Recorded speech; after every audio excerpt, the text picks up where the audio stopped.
നെല്ലായിൽ ദേശീയപാതയുടെ ഇരുവശത്തും വെള്ളം ഒഴുകി പോകാനായി നിർമ്മിച്ചിട്ടുള്ള കാനകളിൽ മലിനജലം കെട്ടിക്കിടക്കുന്നത് ദുരിതമാകുന്നു.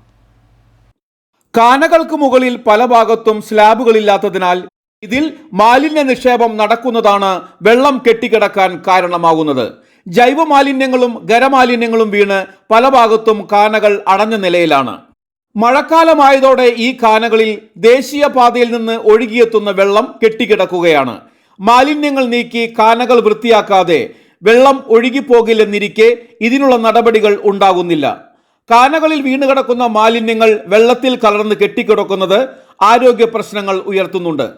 കാനകൾ വൃത്തിയാക്കാനും സ്ലാബുകൾ ഇല്ലാത്ത ഇടങ്ങളിൽ പുതിയ സ്ലാബുകൾ സ്ഥാപിക്കാനും നടപടി ഉണ്ടാവണമെന്നാണ് ആവശ്യമുയരുന്നത്.